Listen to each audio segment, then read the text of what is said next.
1,000 taon na ang nakalilipas, isang madugong digmaan ang sumiklab sa pagitan ng mga tao at mga demonyo na may iisang mundo. Ang walang katapusang pagdanak ng dugo na ito, ay nagbunga ng magkaparehong desisyon na hatiin ang mundo sa dalawang ganap na magkakaibang lipunan. Gayunpaman, ang ilang mga tao ay naiwan sa Demon World bilang isang regalo. Kailangang ubusin ng mga demonyo ang utak ng tao upang mapanatili ang kanilang katalinuhan sa hugis, kung hindi ay babalik sila sa walang isip na mga demonyo. Simula noon, tumigil ang mga demonyo sa pangangaso sa sangkatauhan. Sa halip, tinipon nila ang lahat ng tao at inilagay sila sa mga farms kung saan dahan-dahan nilang hihintayin ang araw na sila ay kakainin. Si Enma, Norvan, at Ryan ay 3 batang mga ulila na masayang namumuhay sa Gracefield Orphanage sa ilalim ng pangangalaga ng kanilang tagapag-alaga, si Nanay Isabel. Ang mga bata ay karaniwang nagsisimula ng kanilang mga araw ng maaga. Lahat sila ay nagsasagawa ng mga pagsubok upang ipakita ang kanilang mga kakayahan sa intelektual, kung saan ang 3 ay ang pinakamahusay na gumaganap. Dahil si Enma ay isang sporty, siya ang may pananagutan sa pag-aalaga sa kanilang mga kakayahan sa atleta.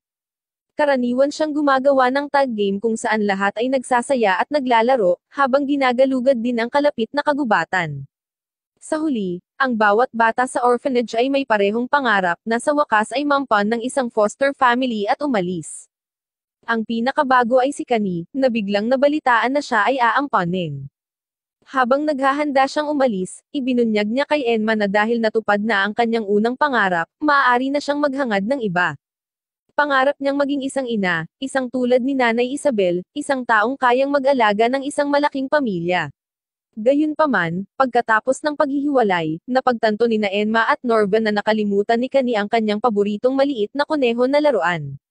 Alam nila kung gaano ito pinapahalagahan ni Kani, at iniisip nila na hindi siya makakapag-adjust sa kanyang bagong buhay kung wala ang kanyang matalik na kaibigan na laruan. Sinabihan sila ni Ryan na tumakbo at ibalik ang laruan, dahil baka malapit na sa orphanage sina Kani at Nanay Isabel. Nagsimulang tumakbo ang 2 pababa ng burol at pumasok sa gate na bawal gawin. Doon sila nakahanap ng isang malaking truck, at naisip nila kung doon sasakay si Kani sa kanyang bagong tahanan. Upang maiwasang makita, nagpasya si Enma na ilagay ang laruan sa likod ng truck. Gayunpaman, nang tumingin siya sa loob, ibinaba niya ang laruan at umatras na may gulat na mukha. Nagpasya si Norvan na tingnan ang loob, at nagulat siya na naroon ang walang buhay na katawan ni Kani sa loob. Bigla silang nakarinig ng ilang boses at nagtago sa ilalim ng truck. Nagsimulang mag-usap ang 2 tao, at nagpasya ang 2 bata na tingnan sila. Ngunit ang nakikita nila ay hindi 2 tao kundi 2 malalaking demonyo. Sina Enma at Norvan ay lumalaban sa kanilang udyok na sumigaw sa takot, sa pamamagitan ng pagtatakip ng kanilang mga bibig. Nakita nilang pinupulot ng mga demonyo ang katawan ni Kani, binanggit na masarap ang karne ng tao. Inihulog ng mga demonyo si Kani sa isang lalagyan, at binanggit kung paano itinuturing ng lahat ng demonyo ang mga bata mula sa farm na ito ay may mataas na kalidad at marangyang karne. Agad nilang napagtanto na ang Gracefield Orphanage ay isa sa mga farm ng tao.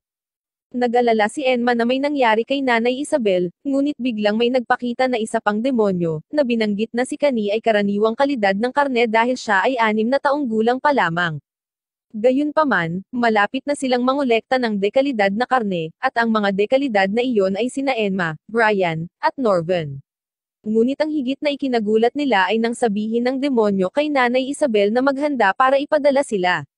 Ang buong mundo ni Enma at Norvan ay gumuho sa isang iglap na inihayag ang kakilakilabot na katotohanan ng kanilang buhay.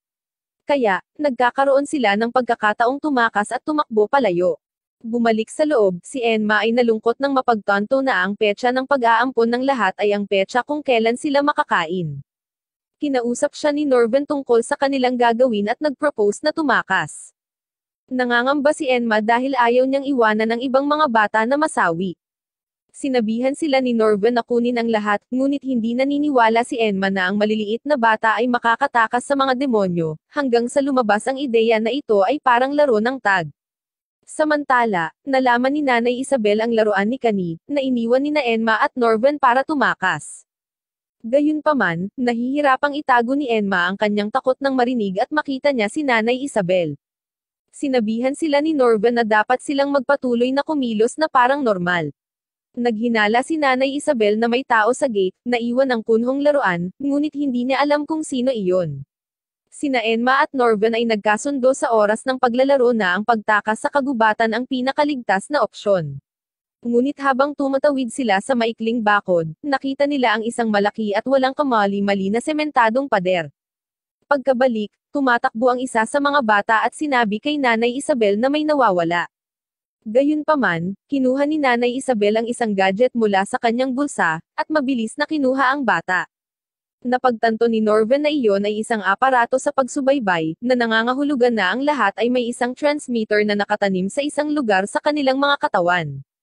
Ipinapaliwanag din ito kung bakit walang uri ng mahigpit na seguridad sa paligid ng lugar. Napagtanto nila na ipinakita lang ni Nanay Isabel ang tracking device para magpadala ng mensahe na imposibleng makatakas. Bumalik sa bahay, kapag si Enma ay nagkakaroon ng isang tahimik na sandali ng kalungkutan para kay Kani, si Nanay Isabel ay dumating sa kanyang harapan na nagtataka kung bakit siya hindi nagiging masaya kamakailan. Iniligtas silang dalawa ni Ryan nang pinatunog niya ang bell ng hapunan, ngunit nang umalis sina Enma at Norven, direktang tinanong sila ni Nanay Isabel kung nasa gate sila noong nakaraang gabi. Ngunit ngumiti sila at itinatanggi ito, na sinasabing labag ito sa mga patakaran. Gayunpaman, si Nanay Isabel ay malinaw na nag-aalinlangan pa rin. Kapag nag-iisa na naman sila, hindi na nila mapigilan ang kanilang kilabot. Ang kanilang desisyon ay tumakas, at ang kailangan lang nila ay isang plano. Kasama sa diskarteng ito ang ilang pagtatago ng mga mantel sa isang guwang na puno malapit sa malaking pader na gagamitin nila upang bumuo ng lubad pagdating ng oras para tumakas. Mayroon silang 2 buwan bago kunin ang susunod na bata. Bigla nilang napansin na may sumusunod sa kanila palabas sa pader. Buti na lang, ang kaibigan nilang si Ryan ito, na naiintriga sa mga nangyayari. Sa huli ay ipinaliwanag nila ang lahat kay Ryan. Hindi nila inaasahan na maniniwala si Ryan, ngunit naniniwala siya, na nagpapaliwanag na hindi gagawin ni Norven ang mga bagay na ito. Sumama si Ryan sa grupo para tumulong sa malaking plot ng pagtakas. Gayunpaman, ang determinasyon ni Enma na kunin ang lahat ng 37 bata ay isang malaking isyu para sa kanya.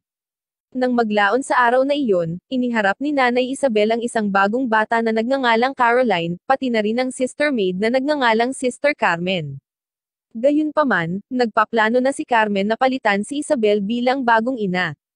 Samantala, may isa pang mahirap na variable na dapat isaalang-alang sina Enma, Norven, at Ryan habang naghahanda sila para sa tila walang pag-asang pagtatangka na makatakas.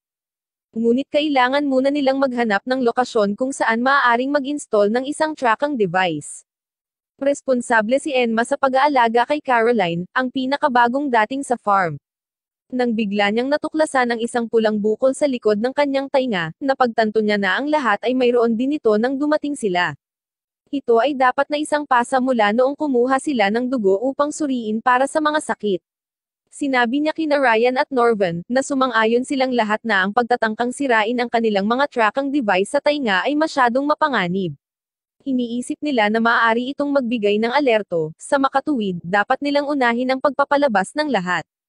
Pinili ng 3 na gawing parang simpleng laro ng tag ang pagtakas.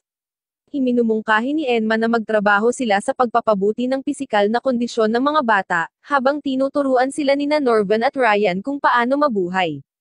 Sa kasamaang palad, si Sister Carmen ay naghihinala sa kanilang mga plano at nilalayo nitong ipadala ang mga ito bago ang kanilang opisyal na shipping date. Sa palagay niya ay sapat na itong ebidensya para akusahan si Nanay Isabel ng paglabag sa pamamaraan, at sa wakas ay umangat sa kapangyarihan. Nang maglaon, tinanong ng 3 ang kanilang sarili tungkol sa paghihinala ni Nanay Isabel, ngunit hindi siya kumikilos. Walang mga bug or camera sa paligid ng bahay or lugar, sa makatuwid, sa tingin nila ay may isang taksil sa kanila. Nang gabing iyon, ipinangako ni Nanay Isabel kay Carmen na kung makikipagtulungan siya, siya mismo ay magiging isang ina. Sobrang nainis dito si Carmen at nagpa siya na subukang patalsikin si Nanay Isabel sa halip na maghintay ng promosyon. Samantala, ipinagpatuloy ni Enma, Norven, at Ryan ang kanilang pagsasanay sa pagtakas sa ilalim ng pabalat ng larong tag. Sa pagkakataong ito, sa halip na ang lahat ay mag-isa, ang koponan ay ginagabayan ng mas matatandang mga bata.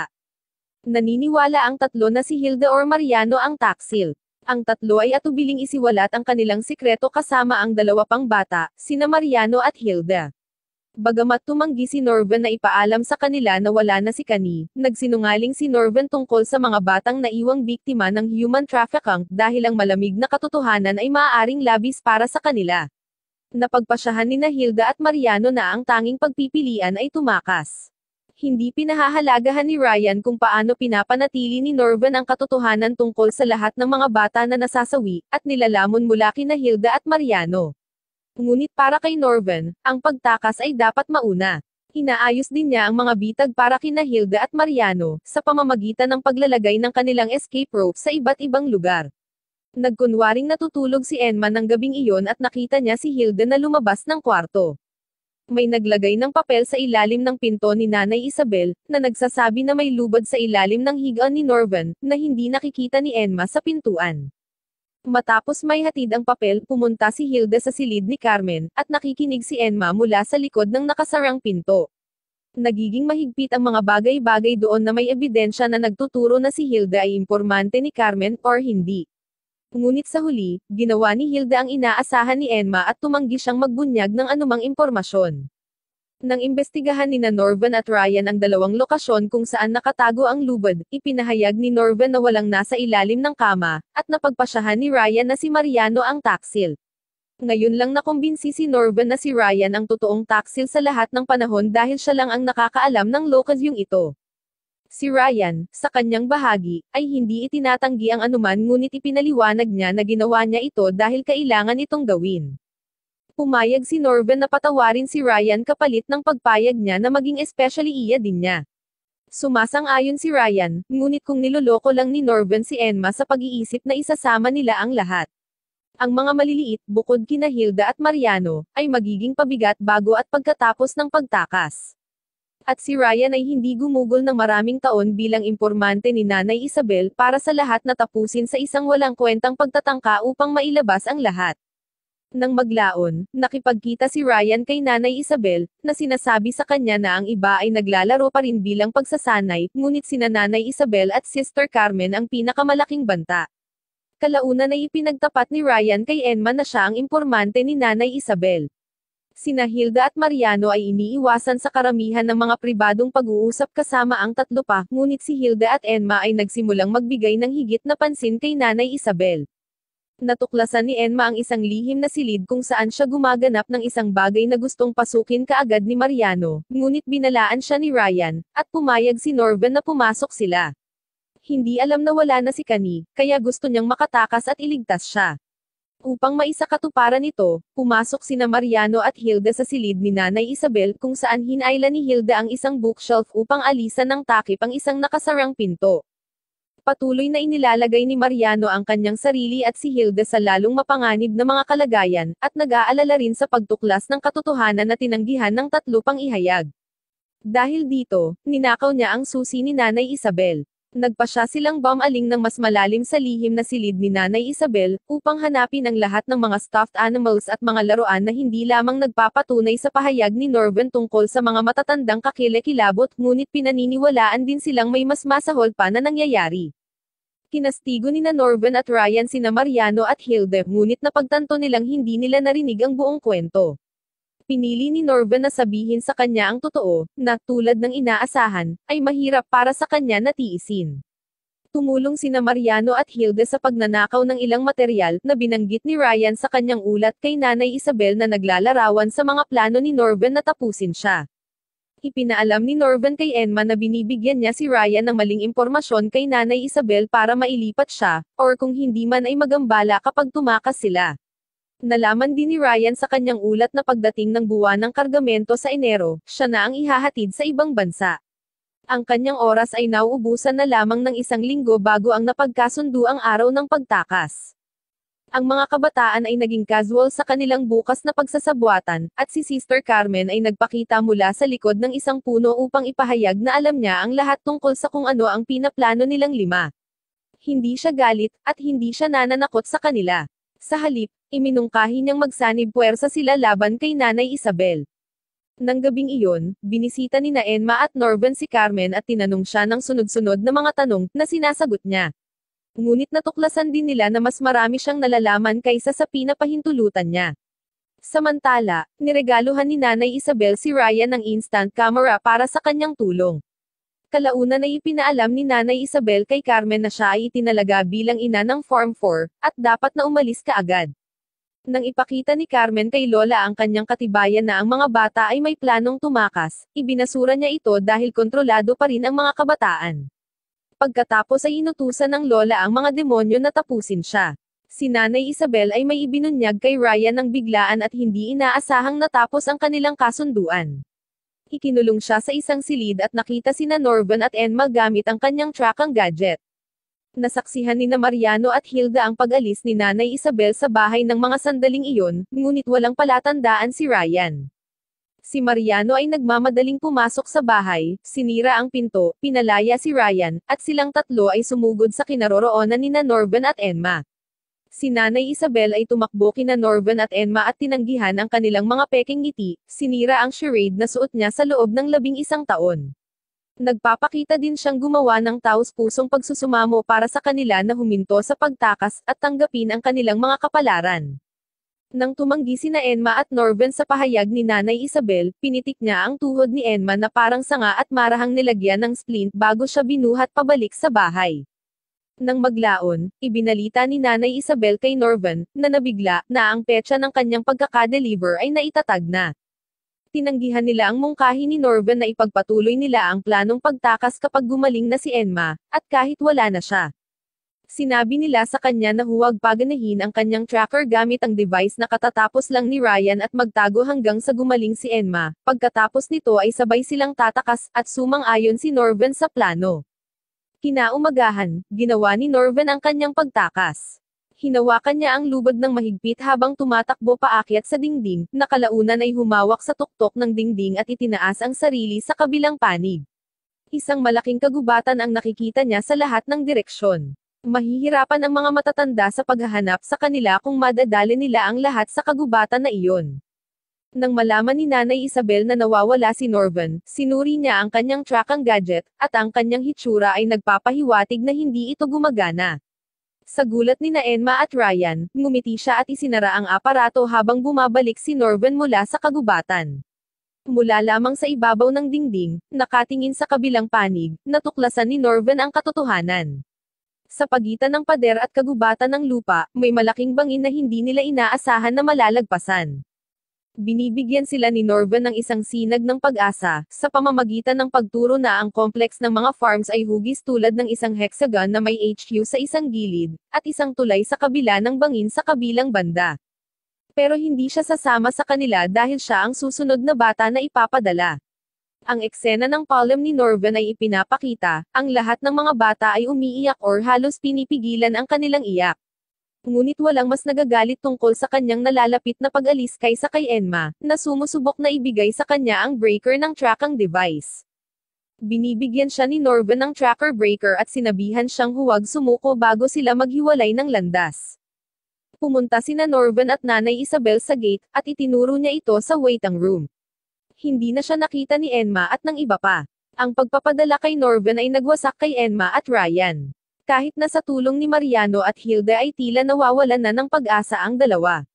Ipinaalam ni Ryan na pagod na siya at wala na siyang pakialam. Ang patuloy na depresyon ni Enma ay nakikita ng maliliit na bata at ni Nanay Isabel. Dumating ang shipang date ni Ryan, at lumipas ang oras. Nagising si Enma para makipagkita sa kanya sa chapel. Sa puntong ito ay pareho silang umamin na sila ay kumikilos sa ganoong paraan sa paligid ni Nanay Isabel, na naniniwala siyang sumuko na sila. Pinag-usapan ni Ryan at Enma kung paano maaring ang pagsunog sa bahay ang pinakamagandang opsyon para tumakas sila. Pagkatapos ay ipinakita niya kay Enma ang lahat ng mga lata ng langis na itinago niya sa mga nakaraang taon, bago itinapon ang langis sa kanyang sarili, na tinakot ng lubos si Enma. Inilarawan ni Ryan kung paano niya inaasam ang araw na wakasan niya ang kanyang buhay, upang mailigtas siya ni Nanay Isabel habang si Enma at ang iba pang mga ulila ay maaaring tumakas. Si Ryan na handa na sa gagawin, ay nagliliyab ng apoy nang sumapit ang orasan ng hating gabi. Si Enma ay tumakbo patungo kay Ryan, may narinig na sigawan pagkatapos. Sinundan ni Nanay Isabel ang kaguluhan, hanggang sa mapansin niya si Enma na nakahandusay sa lupa na desperadong sumisigaw ng pangalan ni Ryan. Iniska ni Nanay Isabel ang kanyang radar at nakita si Ryan sa loob ng nagngangalit na apoy. Sinusubukan niyang alisin ang apoy sa pag-asang mailipat ang utak ni Ryan. Nang sabihin ni Nanay Isabel na umalis si Enma, lumingon siya upang makita na siya ay nawala na. Pagkatapos ay gumamit si Nanay Isabel ng radar upang hanapin muli si Enma, para lamang kunin ang signal mula sa transmitter ni Enma mula sa kanyang nasugatan na tainga sa banyo. Pagkatapos ay pumunta si Enma sa kagubatan kasama ang iba pang mga ulila. Ipinaliwanag ni Mariano kay Ryan kung paano kinuha ni Hilda at Enma ang matatandang ulila para sa planong pagtakas. Naalala ni Ryan na sinampal siya ni Enma at pinigilan siyang sunugin ang sarili. Inilarawan ni Tommy at Larry kung paano sila pumasok sa cafeteria at nagbalot ng karne, tinadtad na buhok Enma, at nakataas na kasuutan bilang pangaakit. Sinabi ni Enma kay Ryan na sinabi ni Norvan sa kanya ang tungkol sa balak ni Ryan na sunugin ang sarili, at nagayos ng counterplan para sa kanya. Iyon ay nagpapahiwatig na sila ay nagpaplano na ng pagtakas. Si Nanay Isabel ay nagsimulang tumawa habang siya ay nakatayo sa labas ng bahay, pinapanood ito habang ito ay nasusunog sa lupa at may kumpiyansa na ipinahayag na ibabalik niya ang lahat ng mga bata. Nagpakita si Felipe sa likod ni Nanay Isabel, tinutulak ang kanyang damit. Bago pa siya makagalaw ay napaatras siya nang mapagtanto ang presensya ng bata. Ipinaalam ni Enma kay Ryan ang pagbabago sa kanyang intensyon. Habang sinisimulan ng mga bata ang kanilang pag-akyat sa pader, sa halip na iligtas ang lahat ngayong gabi, iniiwan niya ang maliliit na bata at nangangakong babalikan sila bago dumating ang kanilang iba't ibang petsa ng pagpapadala. Kaya naman habang nasusunog ang tahanan, ang batang si Felipe ay nasa loob kasama si Nanay Isabel. Naalala ni Enma na iniwan si Felipe na namamahala sa pagpapalam sa iba pang mga bata, at paghahanda para sa kanyang pagbabalik. Hindi sila tumatawid sa bangin sa pamamagitan ng halatang tulay. Si Mariano sa halip ay naghahadyas ng bato sa isang mas makitid na bahagi ng bangin, at matagumpay na nakapulupot ang lubad sa isang puno. Nagzip siya at inutusan ng ibang mga bata na sumunod. Kasabay nito, sinusubukan ni Felipe na gambolain si Nanay Isabel habang ang ibang mga bata ay tumatawid sa bangin. Sa kabila nito, nakarating si Nanay Isabel sa jump site para lamang matuklasan na si Enma ang huling tatawid. Binigyan ni Enma ang kanyang kinilalang ina ng isang huling matigas na tingin, at nagpaalam bago mag-zipline sa kabila. Sa kanyang sandali ng pagkatalo, nakita namin na si Ryan ay anak ni Nanay Isabel, at mukhang natutuwa si Nanay Isabel na niloko siya ng kanyang mga minamahal na anak. Sinasabihan sila ni Nanay Isabel ng good luck ngayong nakalagpas na sila sa pader at bangin. Ang mga bata ay patuloy na tumatakas sa madilim na kagubatan sa gabi. Gayunpaman, nahihirapan silang tumakbo habang hinahabol sila ng mga demonyong halimaw. Ngunit para kay Enma, ito ay talagang parang isang tunay na laro ng tag. Iniisip niya sa kanyang sarili kung gaano kaganda ang kalayaan ngunit napakalupit. Pagdating ng araw na pumasok sila sa kagubatan, nakikita nila kung gaano ito kaganda. Wala silang nakita ganito noon, ang natatandaan nila ay yung nakita lang nila sa farm na tinakasan nila. Ang kagubatan na ito ay tinitirhan ng kamanghamanghang buhay na mas maliwanag kaysa sa araw, isang bagay na nabasa lang nila sa mga libro sa bahay. Sinabihan sila ni Enma na magpahinga dahil medyo matagal na silang naglalakad. Ngunit kailangan pa rin nilang maging maingat dahil hindi nila alam kung ano ang maaaring nasa kagubatan. Ang mga tao sa farm ay hahanapin at susundan din sila, kaya kailangan nilang umalis kaagad. Sa kanilang pahinga, nagpasya silang magtungo sa Timog Silangan, kung saan makakatagpo nila si William, isang lalaking tumutulong sa kanila na makatakas. Gabi na, at ilang demonyo mula sa farm ay nasa kanilang landas. Sumisinghot-singhot sila hanggang sa matuklasan nila na ang mga bata ay pumunta sa Timog Silangan at tinugis sila. Naglalakad pa rin ang mga bata sa kagubatan nang may marinig silang ingay. Ang isang pulutong ng mga alitaptap ay lumilipad ng wala saan. Napagtanto ni Enma na ito ay masamang balita, at sumigaw siya sa kanila na tumakbo nang biglang may nagpakita na demonyong halimaw at hinabol sila. Hinihiwalay ni Ryan ang kanyang sarili sa ibang mga bata para ilihis ang halimaw sa kanila. Napakahusay siyang hinabol ng halimaw nang biglang tinapos ito ng halimaw na mga demonyo mula sa farm. Hinahanap pa ng mga demonyo ang mga bata na naghihintay sa pagbabalik ni Ryan sa kanila. Pagkatapos ay hinabol si Ryan ng mga demonyo na nagsisikap na hulihin siya, matagumpay nilang napalibutan siya. Si Ryan ay pagod na sa pagtakbo, ayaw niyang sumuko, pero sa huli bumagsak siya. Bago isipin ng mga demonyo na may pagkakataon silang kunin siya, isang nakahod na figure sa isang kabayong demonyo ang biglang nagpakita.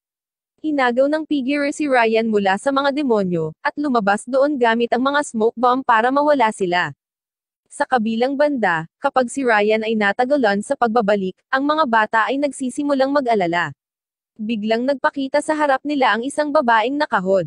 Sinabi niya sa kanila na tumungo sa isang tiyak na direksyon, at pagkatapos ng pag-aatubili, sinundan siya ng mga bata. Maya-maya, nagising si Ryan mula sa pagpapahinga sa isang parang kuweba na lugar. Nakipagkita siya kay Enma at sa iba pang mga bata na nakatanggap din ng pangangalaga mula sa dalawang demonyong nakatalukbong. Sumama sa kanilang lahat ang dalawang demonyong nakatalukbong. Ipinakilala nila ang kanilang mga sarili kay Enma at Ryan bilang Johnson at Monica. Sinabi sa kanila ni Monica na hindi sila kumakain ng tao, kaya dapat maging mahinahon sina Enma at Ryan, na tila nag-aalala pa rin. Ito ay nagpapagaan ng loob kina Enma at Ryan sa sandaling iyon, ngunit ang dalawa sa kanila ay medyo naghihinali pa rin sa kabaitan ng mga demonyo. Sinabihan sila ni Monica na kumuha sila ng ilang makakain, gaya ng ginagawa ng iba. Umupo silang lahat at sabay-sabay na kumakain sa pagkain. Mamaya sa gabi kapag tulog na ang lahat, pumunta sina Enma at Ryan kay Johnson, na gumagawa ng tsaa. Tinatanggap sila ni Johnson, na pagtanto niyang may gusto silang itanong sa kanya at sinabi niya sa kanila na magpatuloy. Nagsimula si Enma sa paghingi ng tawad sa hindi niya pagtitiwala kay Monica kanina. Naiintindihan ni Johnson na normal para sa mga tao na maghinala sa bawat demonyo, dahil totoo na kinakain ng mga demonyo ang tao. Sinabi niya sa kanila na nakikita ng mga demonyo ang mga tao bilang isang napakasarap na pagkain, lalo na ang kanilang mga utak. Makatuwiran para sa biktima na matakot sa mga mandaragit. Gayunpaman, sinabi sa kanila ni Johnson na siya at si Monica ay hindi kumakain ng tao para sa mga relihiyosong dahilan, at hindi sumasang-ayon sa karamihan ng mga bagay na ginagawa ng ibang mga demonyo dahil sa kanilang pananampalataya. Ipinaliwanag niya na ang tanging dahilan kung bakit niya nailigtas ang mga ito ay dahil na-curious siya. Matagal na siyang hindi nakikipag-usap sa isang tao, dahil ang tanging paraan upang makita ang isang tao sa ngayon ay ang pagbisita sa farm. Pagkatapos ay sinabi niya na alam niya na sina Enma, Ryan, at ang iba pang mga bata ay mga inapo ng mga taong naiwan ng may pangako sa pagitan ng mga tao at mga demonyo. Sinimulan niyang ikwento sa kanila ang nangyari sa mundo. Sinabi niya sa kanila na ang mundo ay palaging pinaninirahan ng mga tao, demonyo, at iba pang kamanghamanghang mga nilalang. Ang mga tao ay palaging nabiktima ng mga demonyo sa mahabang panahon. Gayunpaman, nagsimula itong hamupad dahil sa pag-aaway ng mga tao, na humantong sa digmaan sa pagitan ng dalawang species. Sa huli, gumawa sila ng isang kasunduan kung saan sila ay maninirahan sa magkahiwalay na mundo. Nangako sila na hindi na manghuhuli ng mga tao ang mga demonyo. Gayunpaman, ang ilang mga tao ay mananatili sa likod, at pinapalaki sa mga farms upang mapanatili ang mga demonyo na nanabik sa isang tao paminsan-minsan. At naging ganito ang kalakaran sa loob ng mahigit 1,000 taon. Sina Enma at Ryan ay nag-isip sandali at nagpasya na sila ay nalulugod na marinig ang balita. Kung may isa pang mundo kung saan malayang namumuhay ang mga tao nang hindi hinahabol ng mga demonyo, may pag-asa pa. Gusto nilang hanapin ang gate na naghihiwalay sa tao at sa demon world at gustong tumawid. Ngunit sinabi sa kanila ni Johnson na imposible ito dahil ito ay pagsira sa pangako ng mga tao at ng mga demonyo. Si Enma at Ryan ay walang pakialam doon, bagaman, gusto nila ang kanilang kalayaan. Sinabihan sila ni Johnson na matulog at nangakong tutulungan silang makalabas sa kagubatan kinabukasan. Kinabukasan, nagpasya sina Johnson at Monica na tumulong na turuan ang mga bata ng ilang pangunahing kasanayan sa kaligtasan tulad ng pagluluto, pag-iipon ng mga nakakain na halaman at tubig, pagtatanggol sa kanilang sarili, at paggamit ng mga halamang gamot para sa mga pinsala at iba pa. Ginagawa nila ito upang matiyak na ang mga bata ay mabubuhay nang wala sila, at makaabot sa dulo. Ang lahat ng ito ay napakahusay, at sa susunod na araw ang mga bata ay handa nang umalis.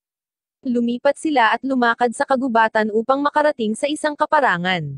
Ito ay malaki at maliwanag, at mukhang napakaligtas. Dito nila sisimulan ang kanilang paglalakbay para hanapin si William sa labas ng kagubatan, kung saan nagtatago ang mga mandaragit sa bawat sulok. Sinabi sa kanila ni Johnson na sila ay magiging ligtas para sa karamihan dahil ang mga demonyo ay halos hindi pumupunta sa wasteland. Ngunit kung makatagpo sila ng demonyo sa daan, dapat silang tumakbo. Kung hindi sila makatakbo, dapat silang lumaban, na naglalayong tamaan ang mata ng demonyo para sa pinakamaraming pinsala. Bago umalis ang mga bata, binigyan ni Monica si Enma ng isang magandang pendant bilang proteksyon. Ang mga bata ay nagtatago sa isang abandonadong templo sa isa pang liblib na lugar ng isang bayan ng demonyo. Sa loob ng isang taon, doon nila ginagawa ang lahat ng mga kasanayang itinuro sa kanila ni Monica at Johnson. Inaalagaan nila ang kanilang sarili, at palaging binabantayan ang Gracefield House gamit ang isang radyo na nakita nila sa isang bunker na iniwan ni William. Sina Enma, Brian, at dalawa pang nakatatandang bata, sina Mariano at Hilda, ay pumunta sa malapit na palengke kung saan bumibili ang mga demonyo ng pagkain na nagkukunwaring mga demonyo. Palagi nilang pinamamahalaan na makabalik ito kasama ng mga produkto at iba pa, ngunit ang pagkain ay hindi sapat upang tumagal ng 1 linggo. Kaya, ang 4 na nakatatandang bata ay kailangang patuloy na makalusot sa bayan ng demonyo upang makakuha ng mas maraming pagkain. Kinabukasan, nagpa siya ang 2 pang bata na sumama kasama ang 4 kahit na maaaring mapanganib dahil maliliit pa sila. Habang nasa palengke, namangha ang 2 maliliit na bata sa nakita. Hindi pa sila nakakita ng napakaraming demonyo ng sabay-sabay, at namumuhay na parang tao. Naglalakad sila sa likod ng 4 na nakatatandang bata, habang tumitingin sa paligid at aksidenteng nabunggo ang ilang demonyo. Ibinaba ng 2 bata ang kanilang pagkain, at nang subukan ng mga demonyo na ibalik ito sa kanila, nakaramdam sila ng bahagyang simoy ng hangin, na humahantong sa mga demonyo na maamoy ang kanilang amoy ng tao. Nagsisimulang magtaka ang mga demonyo kung saan nanggagaling ang masarap na amoy na ito, at ang mga bata ay nataranta. Ito ay humantong sa mga demonyo upang mapagtanto na ang amoy ay nagmumula sa 2 bata. Agad na tumakbo ang mga bata, at hinabol sila ng 2 demonyo. Sumama ang 4 na nakatatandang bata sa 2 nakababata at tumakas kasama sila. Tila ang 2 demonyo lang ang nakapansin na ang 6 na bata ay tao, at tahimik na humahabol sa kanila. Pagkaraan ng ilang oras, pinamamahalaan ng mga bata na mawala ang mga demonyo sa paligid ng sulok. Pinauwi ni na Enma at Ryan sina Mariano, Hilda, at ang iba pa habang nananatili sila upang harapin ang issue. Ginagawa nila ang kanilang makakaya upang iligaw ang 2 demonyo gamit ang istruktura ng bayan sa kanilang kalamangan, hanggang sa mawala sila sa kanila. Ngunit sa huli, sina Enma at Ryan ay na-corner ng isa pang grupo ng mga demonyo. Habang iniisip nilang tapos na ang gulo, sinubukan nilang tumakas, ngunit naabot nila ang isang dulo ng daan na may naghihintay sa kanila na isa pang demonyo. Nang bumalik ang 2 demonyo para hanapin sina Enma at Ryan, agad silang tinapos ng mga bagong demonyo. Dahil dito, labis na nababalisa ang 2 bata sa kung ano ang mangyayari sa kanila. Doon ay tinawag ng isa sa mga demonyo si Enma sa pangalan, at tinanggal ang kanyang maskara. Ibinunyag nito na hindi ito demonyo kundi si Norvan, isa sa mga bata na pinalayas mula sa Gracefield House. Siya ay buhay at maayos na nagkukunwari bilang isang demonyo, na nagudyok kay Enma at Ryan na ihayag din ang kanilang mga mukha. Si Enma ay nagmamadaling yakapin si Norvan na may luha sa kanyang mga mata. Hindi siya makapaniwala na buhay pa siya, pero masaya siya na buhay pa siya. Sumama rin si Ryan, at silang 3 ay nagyakapan sa reunion. Ang ibang lalaki ay nagdescribe bilang mga demonyo na nagpapakita ng kanilang sarili bilang mga kasama ni Norvan. Sina Enma at Ryan ay dinala si Norvan upang makita ang iba pang mga bata, lahat ay masaya na makita siya na buhay at maayos. Masaya rin si Norvan na makitang buhay at maayos ang mga bata, at nagyakapan silang lahat. Nang matapos iyon, sinabi ni Enma kay Norvan na iniwan nila ang ibang mga bata sa farm ngunit plano nilang balikan sila. Tinanong ni Hilda si Norvan kung ano ang nangyari sa kanya at kung nasaan siya sa lahat ng oras na ito. Binuksan ni Norvan ang kanyang robe upang ipakita ang isang marka na kabilang sa isang pasilidad na tinatawag na Lambda, isang site kung saan sila nagsasagawa ng mga eksperimento. Ipinaliwanag ni Norvan na siya ay ipindala sa farm na ito, kung saan ang tanging ginawa nila ay ang mag-eksperimento ng tao sa lahat ng mga bata doon. Ginawa nila ito para humanap ng paraan para ma-mass-produce ang karne ng tao na maituturing na high-grade. Sa kasamaang palad, ang mga eksperimento ay nagdulot sa mga bata na magkaroon ng mga abnormalidad sa kanilang mga kalamnan, nervous system, at mga pandama. Ang isa sa mga side effect ay ang ilan sa mga test subject ay magkakaroon ng sapat na lakas upang madaling mapabagsak ang mga demonyo, tulad ng ginawa ng isa sa mga kasama ni Norvan kanina. Tinanong ni Enma kung nararanasan din ba ni Norvan ang mga side effect na nag-aalala na maaaring nararanasan din niya ang mga side effect. Sa kabutihang palad, sinabi ni Norvan na hindi siya pinag-eksperimentuhan. Nag-test lang siya kaya okay na siya. Tinanong nila siya kung paano siya nakatakas sa pasilidad, at sinabi niya sa kanila na siya ay tinulungan ng isang taong sumuporta kay William. Nakatakas siya kasama ang ilan sa mga bata doon, at nawasak ang lugar. Sa kasamaang palad, ang kaalyado ni William ay nabuking at tinapos na iniwan si Norvan at ang kanyang mga kasama upang makatakas ng mag-isa. Nakakalungkot ngunit sinabi ni Norvan sa kanila na nakuha niya ang mga file na may data kung paano gumawa ng substance na maaaring magpabulok ng mga demonyo. Hindi maintindihan ng mga bata kung bakit niya gagawin ito, kaya inihayag niya ang kalikasan ng mga demonyo at kung bakit sila kumakain ng karne ng tao. Nabubulok ang mga demonyo kapag hindi sila kumakain ng karne ng tao. Kailangan nilang kumain ng karne ng tao upang mapanatili ang kanilang anyo at ang kanilang katalinuhan, lalo na kung kinakain nila ang utak ng mga tao. Ang dahilan kung bakit ang mga bata ay ginawa upang kumuha ng mga pagsusulit ay upang ma-develop ang kanilang mga utak. Ito rin ang dahilan kung bakit dumarating ang mga demonyo sa lahat ng anyo at hugis tulad ng mga tao. Sila ang kanilang kinakain, kung hindi nila gagawin ito, maaari silang mawala sa kanilang mga anyo, katalinuhan, at bumalik sa mga halimaw na hindi sapat ang katalinuhan upang isipin ang tungkol sa pagpapatakbo ng farm. Sila ay magiging katulad ng mga halimaw na tumatakbo sa kagubatan ng walang pag-iisip, at kalaunan ay tatapusin sa isa't isa. Dahil sa data na mayroon si Norvan, maaari niyang dagdagan ang produksyon ng sangkap na nagpapabulok sa mga demonyo, mag-atake sa isa't isa, at sa kalaunan ay mawala. Sa ngayon, mayroon siyang sapat na upang lipulin ang kalapit na bayan, at pagkatapos ay lumipat sa buong demon world. Inamin ni Norvan na naging inspirasyon siya ni Enma, na mahabagin sa kanilang kalayaan. Nais niyang mamuhay sila ng malaya, at malayo sa mga halimaw sa isang paraiso na kanilang lilikhin. Gusto ni Norvan na likhain ang paraiso na iyon para sa lahat ng mga bata sa pamamagitan ng pag-alis sa lahat ng mga demonyo. Kapag narinig ng ibang mga bata ang planong ito, sila ay natutuwa at nagagalak na hindi na nila kailangang masawi sa kamay ng mga demonyo. Masaya sila na hindi na nila kailangang mag-alala na makain, at mabubuhay sila kasama ang mga batang naiwan sa mga farms. Gayunpaman, mukhang hindi gusto ni Enma ang ideya, ang kanyang ngiti ay bumaba, at siya ay naninigas habang nakikinig kay Norvan at ang iba ay nasisiyahan sa kanilang sulyap ng pag-asa. Ngunit si Enma ay nagpapanggap na masaya sa harap ng iba pang mga bata upang patahimikin sila. Umalis si Norvan at binigay kay Enma ang kanyang address kung sakaling kailanganin niya itong mahanap. Gabi na, pinag-isipan ni Enma ang ideya ni Norvan, tinitignan niya yung pendant na binigay ni Monica nung maghiwalay sila. Lumapit sa kanya si Ryan upang alamin kung ano ang bumabagabag sa kanya. Masasabi niyang hindi gusto ni Enma ang plano ni Norvan at nagtatanong kung bakit. Nag-aatubili si Enma na inamin niya na ang kalikasan ng demonyo at lipunan ay kasing sophisticado. Napagtanto din niya na hindi magiging maayos ang mga bagay-bagay kahit na walang gagawin si Norvan. Kung lahat sila ay makapunta sa mundo ng mga tao, ang kakulangan ng mga demonyo sa pagkonsumo ng tao ay haantong sa kanilang pagkabulok at sa makatuwid ay pagkalipol. Hindi niya gusto iyon, at hindi lang plano ni Norvan ang ayaw niya kundi ang pagkalipol ng mga species ng demonyo. Hindi niya lang alam kung ano ang gagawin. Sinabi sa kanya ni Ryan na mabuti na nasabi niya ang kanyang iniisip ngunit kailangan niyang sabihin ito kay Norvan bago siya umatake. Ayaw magsalita ni Enma kay Norvan ng walang matibay na plano, ang alam lang niya ay ayaw niyang mahuli ang mga bagong kaibigan niyang sina Johnson at Monica. Iminumungkahi ni Ryan na makipag-usap pa rin siya kay Norvan, baka magkaroon siya ng ibang plano, at baka iligtas niya sina Johnson at Monica, na walang problema na walang karne ng tao dahil hindi sila nabubulok. Siguro may pagkakataon na sila ay immune, at baka may magagawa para matulungan ang mga tao at mga demonyo na magkasabay. Hinihikayat ni Ryan si Enma na subukan ang kanyang mga ideya sa abot ng kanyang makakaya.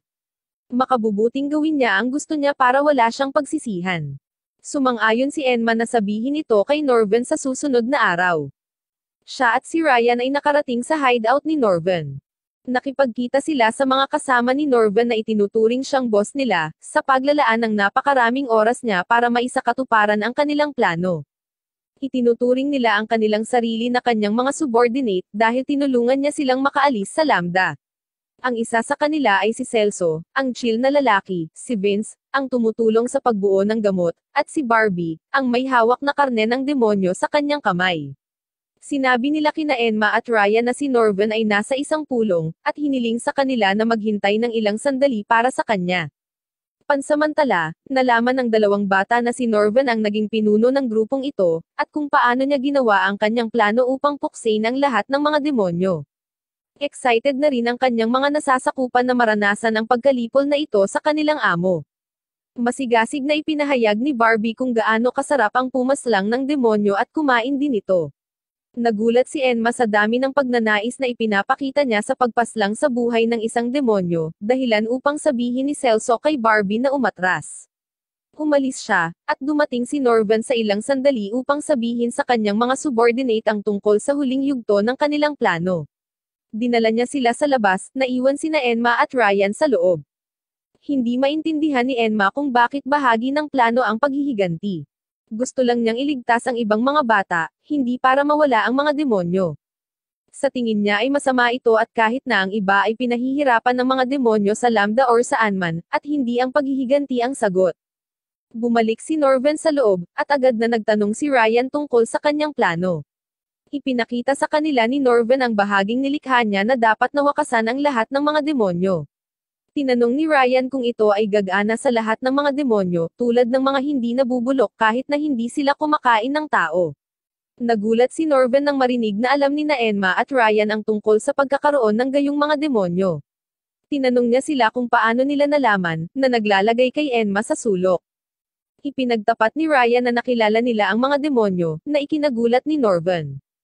Tinanong niya sila kung ang isa sa mga demonyo ay isang batang babae na demonyo, malamang na si Monica, na kinumpirma ni Enma. Laking gulat ni Norven, kaya hindi siya makapaniwala na nagkita na sila ng babaeng itinuring niyang evil-blooded girl.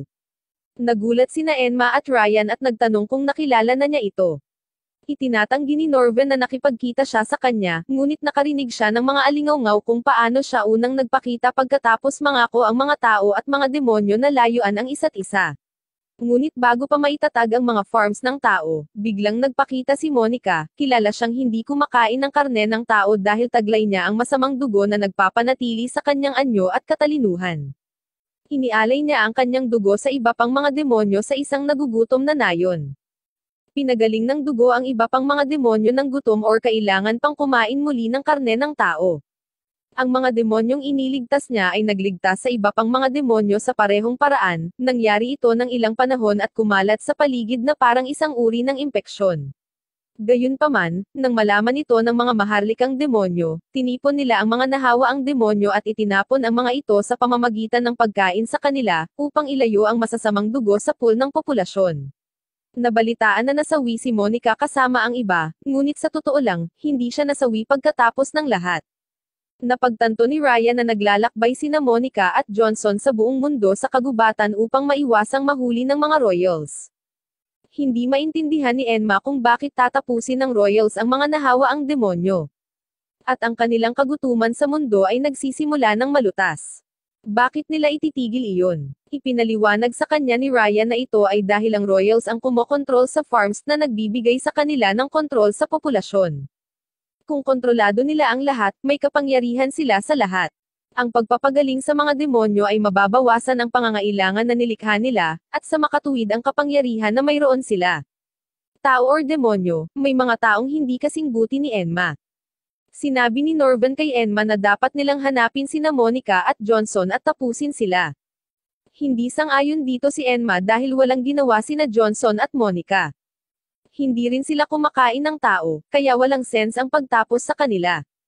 Gayunpaman, sinabi sa kanya ni Norven na sila ay mga demonyo pa rin, at hindi na lamang tatayo at manood habang ang kanilang uri ay nawawala. Iminumungkahi ni Enma na hindi sila dapat tumapos ng anumang mga demonyo, at ang mga demonyo ay maaari pa ring gumaling sa pamamagitan ng masamang dugo.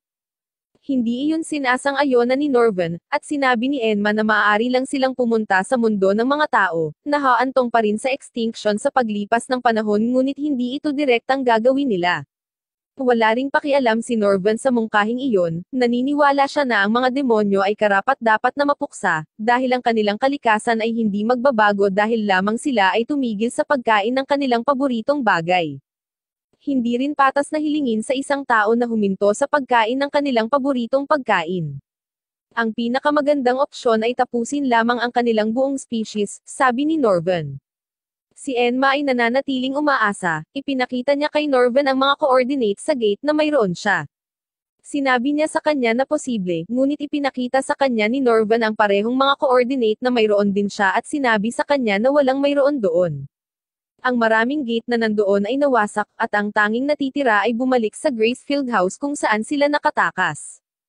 Hindi nawawala ang pag-asa ni Enma, bagamat sa tingin niya ay makakabalik na lang sila doon at subukang makapasok sa gate. Ngunit muli, ibinagsak ni Norvan ang kanyang pag-asa sa malupit na katotohanan, wala silang kakampi sa mundo ng tao, lalo na't nasawi na si William. Siya ay tinapos ng kanyang sariling mga kasamahang tao, mga tao na mas gugustuhin na kumita kaysa maging moral, at ang pag-access sa gate ay magiging malapit sa imposible dahil nasa ilalim ito ng lupa at binabantayan ng husto ng mismong mga tao na gustong kumita, parehong mga tao at mga demonyo. Ang tanging pagpipilian na natitira ay para sa mga bata na gawing sarili nila ang Demon World. Naiintindihan ni Enma ang lahat ng sinasabi sa kanya ni Norvan, ngunit hindi siya mapipigilan. Ayaw niyang tapusin ang kanyang mga kaibigan, or ang isang buong species na kasing sophisticado niya. Mas gugustuhin niyang gumawa sila ng ibang solusyon na nakikinabang sa kapwa-tao at demonyo, ngunit hindi iyon pinapansin ni Norvan. Siya ay tumutugon na gagawin niya ang lahat upang iligtas ang mga taong nanais niyang iligtas. At hindi na niya kailangan ng ibang input.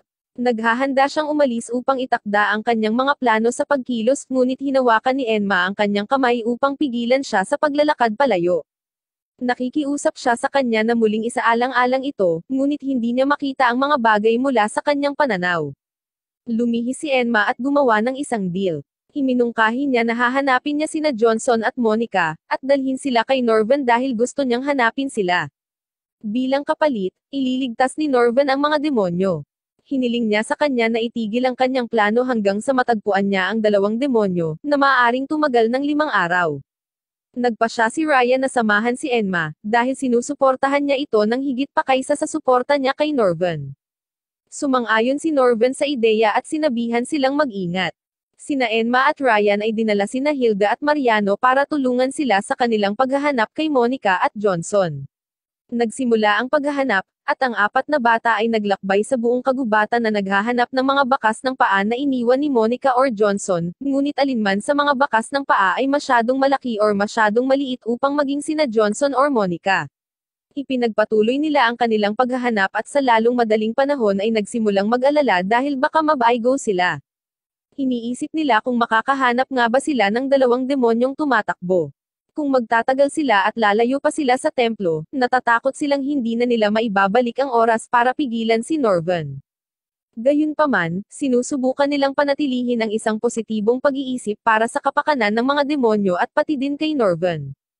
Di nagtagal, nakita ng 4 na bata ang mga yapak ng kabayo ni Johnson at nagkaroon ng pag-asa. Sa sandaling iyon, may lumabas na halimaw at agad na pumasok sa attack mode. Si Enma ay nasugatan, at ang pendant na binigay ni Monica sa kanya ay nahulog at dumapo sa ilang mga palumpong. Okay pero naman si Enma dahil minor lang ang kanyang injury, at okay din ang ibang mga bata. Lahat sila ay nagpasya na labanan ang halimaw, ngunit ito ay masyadong malaki upang ibagsak sa pamamagitan lamang ng ilang mga paglansad ng mga arrow. Sinubukan ni Enma na akitin ang halimaw mula sa iba pang 3 bata, sa pamamagitan ng pag-atake dito at tumakbo palayo. Ang halimaw ay sumusunod sa kanya, at ang iba pang 3 bata ay sumusunod sa halimaw. Dumating sina Monica at Johnson sa mismong eksenang iyon, at nakita ang napakalaking bakas ng paa sa lupa. Nagpasya silang umalis doon dahil kung anuman ang nandoon ay maaaring bumalik. Nang lumingon sila, nakita niya ang pendant na ibinigay niya kay Enma at agad niyang napagtanto na may problema si Enma. Si Enma ay patuloy na tumatakbo mula sa halimaw, ngunit mabilis na napagod. Sa kabutihang palad, nakahanap si Ryan ng pagkakataong harangin ang halimaw at atakihin ito gamit ang isang arrow sa mata, na naging dahilan upang bumagal ito. Huminto si Enma at mabilis na nagpahinga mula sa pagtakbo, ngunit sa kawalan, bumangon ang halimaw at inilunsad ang sarili sa kanyang layunin na limunin siya. Tulad ng tila huli na, lumilipad ang ulo ng halimaw matapos maputol sa katawan nito ng talim ni Johnson. Nagmamadali si Monica upang tingnan si Enma, at ang mga bata ay nakahinga ng maluwag nang makita ang dalawang demonyo. Sinusubukan nilang mabilis na ipaliwanag kung bakit sila bumalik sa kagubatan, at sabihin sa mga demonyo na kailangan nila ang kanilang tulong upang maiwasan ang isang masamang pangyayari. Hindi nagdalawang isip si Monica at pumayag na tumulong sa anumang kailangan nila. Ngunit sa sandaling iyon, nakarinig sila ng mga pagsabog. Napagtanto ni Enma na si Norven ay nagpatuloy sa plano bago siya bumalik tulad ng ipinangako niya. Ang demonyong bayan ay mabilis na nilamon ng apoy habang sumasabog ang bawat sulok. Ang hangin sa paligid ay mabilis na nahawahan ng isang gas na agad na nagbabago sa mga anyo ng demonyo. Ang mga demonyo ay nalilito, at natatakot para sa kanilang sariling buhay at sa kanilang mga pamilya. Kapag nag-transform ang mga apektadong demonyo, agad nilang nilalamon ang kanilang mga mahal sa buhay, na lubhang nakakatakot sa mga hindi apektadong demonyo. Wala sa kanila ang nakakaintindi kung ano ang nangyayari or kung bakit ito nangyayari. Pinagmamasdan ni Norven ang nangyayari, at dumating si Vince upang sabihin sa kanya na naging maayos ang eksperimento, at nagkabisa ang gamot tulad ng hinulaan. Ngayon ay maaari nilang lipulin ang mga species nang walang problema. Natutuwa si Norven na marinig ito, ngunit may bahagi sa kanya na humihingi ng tawad kay Enma sa hindi pagtupad sa kanyang pangako. Naniniwala siya na ang mga bagay ay dapat mangyari sa ganitong paraan. Pagbalik niya, matatapos na ang lahat. Pumasok si Norven sa bayan kasama ang kanyang mga subordinate, at ipinagpatuloy nila ang kanilang pagpaslang. Hindi makapaniwala ang mga batang nasa kagubatan pa rin na nagsinungaling si Norven sa kanila, ngunit walang saysay na magpakalunod sa pagtataksil. Humingi ng tulong si Enma kina Monica at Johnson para mabilis na makarating sa bayan, at inalok ito ng dalawang demonyo. Si Norven, pabalik sa bayan, ay naglabas ng kutsilyo at handang tapusin ang isang maliit na demonyo na nagngangalang Marie at ang kanyang lolo na si Vic. Nang lumingon silang dalawa, nakita nila si Norven na nanlamig sa kanyang pwesto. Nararanasan niya ang magkasalungat na emosyon, ngunit tumanggi siyang madamay ng kanyang mga pagdududa. Habang umaalingaw-ngaw ang isang pagsabog sa kanyang likuran, na nagpapadala ng panibagong lasa ng nakalalasong gas sa mga demonyo, nangakong hindi siya susuko ngayon. Ang gas ay nagsimulang baguhin ang Demon Marie sa isang degenerate, ngunit ang kanyang lolo ay hindi nagbabago. Napagtanto ni Norven na si Vic ay isa sa mga demonyo na minsang napagbagong loob ni Monica 700 taon na ang nakalilipas. Sinusugod niya ito, handang tapusin siya at si Marie, ngunit itinaas ni Vic ang kanyang kamay upang harangan ang pag-atake. Tumalikod siya at hiniling sa demonyong si Marie na inumin ang kanyang dugo at umalis sa bayan. Ang tanawing ito ay nagpapadala ng isang spiral ng emosyon kay Norven. Lumingon-lingon siya para makita ang mga pamilyang umiiyak para sa kanilang mga mahal sa buhay, na nagbagong anyo sa mga bagay na hindi pa nila nakikita. Si Norven ay puno ng kalungkutan at pag-aalinlangan ngunit tumangging sumuko. Alam niyang mangyayari ito, ngunit hindi niya isusuko ang kanyang pangarap na mabuhay ng malaya kasama ang kanyang pamilya, at hindi na siya outraged ngayon. Itinaas niya ang kanyang talim upang ilunsad ito sa likod ni Vic. Gayunpaman, bago niya gawin iyon, dumating sina Enma at Ryan at pinigilan siya. Si Enma ay tumingin kay Norven at nakita ang maliit na takot na bata na siya noon. Sinabi niya sa kanya na hindi niya hahayaang iwan sila muli tulad ng ginawa niya noon. Natutuwa si Norven na makitang nahanap na nina Enma at Ryan si Johnson, ngunit sinabi niya sa kanya na wala na silang magagawa ngayon. Nagsimula na ang plano, at ang natitira pang gagawin ay tapusin nila ang trabaho. Ayaw marinig ito ni Enma, at sinabi niya sa kanya na si Monica ay papunta na upang tumulong. Hindi niya akalain na si Norven ay isang masamang tao, sinasabi niyang kilala niya siya. Hindi niya gagawin ito, at ayaw niyang gawin ito. Sinabi ni Enma sa kanya na ayaw niyang ipagpatuloy niya ang ginagawa niya, palaging isinasakripisyo ang sarili para protektahan sila. Ayaw niyang madama niya na siya lang ang responsable para sa lahat ng mga bata, iyon ang dahilan kung bakit siya nagsagawa sa mga hakbang na ito. Ginagawa niya ito para sa kanila, ngunit hindi iyon ang tunay na siya. Lumapit si Enma sa kanya habang sinusubukang i-comfort ito. Sinabi niya sa kanya na alam niyang natatakot si Yad pero ayaw aminin ni Norven na natatakot siya.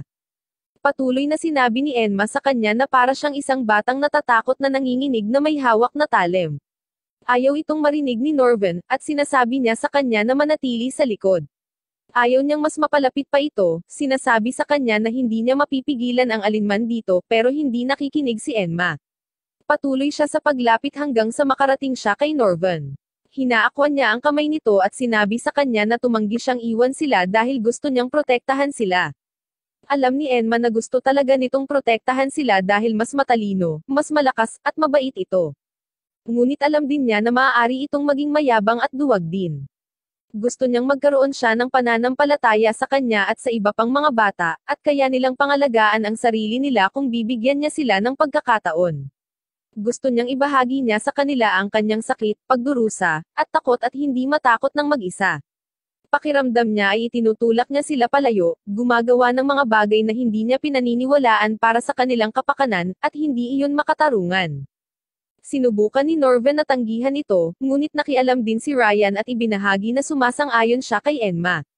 Sinisigawan niya si Norven sa pag-iisip na magiging okay sila sa ginagawa niya kapag alam nilang nadudurog siya ng mag-isa. Sinabi niya sa kanya na mas kilala niya sila kaysa doon dahil higit pa sila sa pamilya, at magkaibigan sila kung tutuusin. Sa kabila ng apoy na tumupok sa bayan, naniniwala si Enma na mababago pa rin nila ang kalalabasan at maging magkaibigan pa rin sila. Hindi nila huhusgahan si Norven sa mga nagawa na niya dahil sinusubukan niyang protektahan sila. Gusto nilang maging bahagi siya muli, lumaki, at tumawa kasama nila hanggang sa huli. Sa wakas ay hinayaan ni Norven na mahawakan siya ng kanyang emosyon at tuluyang umiyak. Nais din niyang lumago kasama sila, at ito lang ang gusto niya. Ngunit hindi iyon magiging posible. Inamin niya na nagsinungaling siya sa kanila tungkol sa isang bagay sa Lambda. Sa katunayan, tinurukan nila siya ng mga gamot at ginawa ito sa panahon ng kanilang mga eksperimento. Siya ay nagkakaroon ng mga side effect mula noon, at ito ay haantong sa kanyang pagkasawi. Bago makapag-react sina Enma at Ryan sa balitang ito, isang degenerated na demonyo ang nagpakita upang salakayin ang tatlong bata. Dapat silang magmadali at makaalis doon bago nila matagpuan ang kanilang mga sarili sa tiyan ng isang halimaw. Si Vic na nasa malapit pa ay biglang hiniwa ang kanyang kamay, marahil ay gustong aipakin ito sa halimaw, dahilan para mataranta ang kanyang apo. Dumating si Monica kasama sina Mariano at Hilda upang makita si Johnson na nakaharap sa isa pang nabuong demonyo. Pinutol din ni Johnson ang sarili niyang kamay at ipinakain ito sa demonyo, habang nagre-regenerate siya ng isa pa. Ang epekto ng masamang dugo ay nagsimulang gawin ang gawain nito sa demonyo, at ito ay bumagsak sa sahig habang binabawi ang kanyang anyo at katalinuhan. Lumapit sa kanila ang asawa ng demonyo at nagpasalamat sa pagligtas sa kanyang asawa. Binigyan ni Monica ang asawa ng isang tas-ang puno ng evil blood, at pinainom ito kasama ang kanyang anak upang hindi na muling masira. Ginawa ng asawa ang sinabi at muling nagpasalamat sa kanila bago umalis. Nagtatanong si Vic tungkol kay Monica, na binanggit ni Enma kanina. Medyo natutuwa siyang malaman na buhay pa ito. Pagkaraan ng ilang sandali, nagpa siya si Norven na ipaalam sa kanyang koponan na nagbago ang plano. Ito ay nangangailangan ng ilang pagpupumilit ngunit lahat sila ay nagtatapos sa pagpapasya na mas mahalaga sila kay Norven kaysa sa paghihiganti, at itigil ang mga pag-atake. Dumating si Monica upang ipaalam sa kanila na karamihan sa mga demonyo sa bayan ay nailigtas na ng evil blood, at ang lahat ay babalik sa normal sa lalong madaling panahon. Nangako si Monica na mananatili sila sa likod upang takpan sila, ipinapaliwanag kung ano ang nangyari, at hahanapin sila sa templo mamaya. Ang mga bata ay umalis at bumalik sa templo. Pagdating pa lang nila, ang ibang mga bata, na naiwan doon, ay agad na nagpaalam sa kanila ng ilang masamang balita na narinig nila sa radyo. Ang mga bata na naiwan pa sa Gracefield House ay ipapalabas. Nagsisimulang mag-alala ang lahat, hindi nila maintindihan kung bakit magpapadala ang farm ng sinuman sa sandaling iyon dahil karaniwang tumatagal ng 6 na taon para maipadala ang sinumang bata. Sinabi sa kanila ni Norven na maaaring ito ay dahil sa Lambda. Sinisisi pa niya ang sarili niya dahil hindi niya nasira ang lahat sa pasilidad. Ipinaliwanag niya sa iba na ang gamot na nililaki ng Lambda ay makakatulong sa utak ng mga bata na lumago ng mas mabilis na magiging mas mura kaysa sa tradisyonal na paraan ng pagpapalaki sa kanila. Ang tagumpay ng mga eksperimentong ito ay mangangahulugan na ang lahat ng farm ay isasagawa sa ilalim ng Lambda system, parang nagsisimula na itong mangyari. Si Enma ay naging sabik na magtungo sa Gracefield House at iligtas ang iba pa bago ang kargamento, ngunit sinabi ni Ryan na maaari rin itong maging isang bitag. Walang pakialam si Enma, gusto niyang subukan at gawin ang isang bagay bago pa mahuli ang lahat.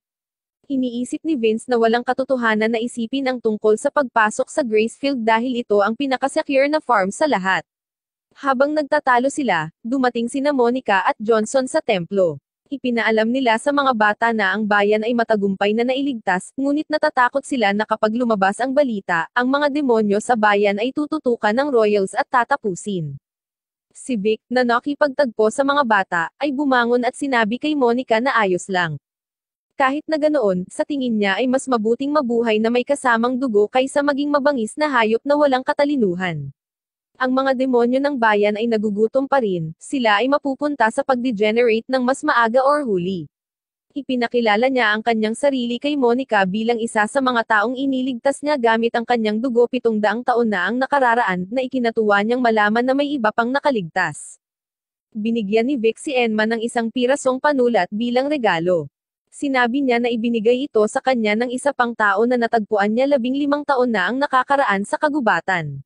Malubhang nasugatan ang tao, at natakot siya na baka kainin siya ng mga halimaw na makakahanap sa kanya doon.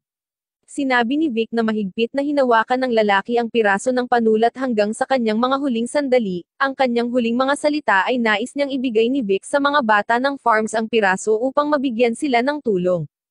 Sa sandaling malagutan ng hininga ang lalaki, iniuwi siya ni Vic upang pagsaluhan siya ng kanyang pamilya sa hapunan. Sinabi niya na naaalala niya ang paraan ng pagkapit ng lalaki sa buhay, napagtanto niya na ang mga tao ay may kalooban, kaluluwa, at mga taong mahal din nila, tulad ng mga demonyo, at hindi lang sila basta pagkain. Nagsisi si Vic sa kanyang ginawa, pero para sa kapakanan ng kanyang pamilya, ginawa niya ito. Hindi niya ipinaalam sa sino man na mayroon siyang evil blood sa loob niya sa nakalipas na 7 siglo, hindi niya kailangang kumain ng karne ng tao ngunit ayaw niyang maging kain na hinala. Nagtataka siya na kung ibinahagi niya ang kanyang dugo sa iba pang mga demonyo, marahil ay nailigtas niya ang ilan sa kanilang mga buhay. Ipinagtapat niya na kapag pumupunta siya sa templo para manalangin at mag-alay, ginagawa niya ito para malaman kung tama ba ang ginawa niya. Gayunpaman, ngayon gusto niyang magbago, gumawa ng mas mahusay, at hindi pagsisihan ang kanyang buhay. Sinabi niya kay Enma na hindi niya alam kung ang piraso ng panulat na ibinigay niya sa kanya ay may anumang silbi, ngunit umaasa siyang ito ay magsisilbing mabuti sa kanya. Nagpasalamat si Enma kay Vic at nakahanap ng panulat para ilagay ang piraso sa likod nito.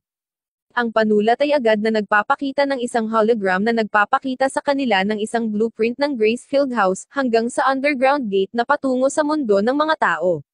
Makakatulong ito sa kanila na makapasok at makatakas. Higit pa rito, napansin din ni Norva na mayroong isang formula ng isang gamot na makakatulong sa kanila na pagalingin ang kanilang mga side effect, mula sa mga eksperimento sa Lambda. May pag-asa para kay Norvan at sa kanyang mga subordinate, at ito ay nagpapasaya sa kanilang lahat. Masaya si Vic na nakatulong at ihahatid na si Demon Marie sa kanilang nayon.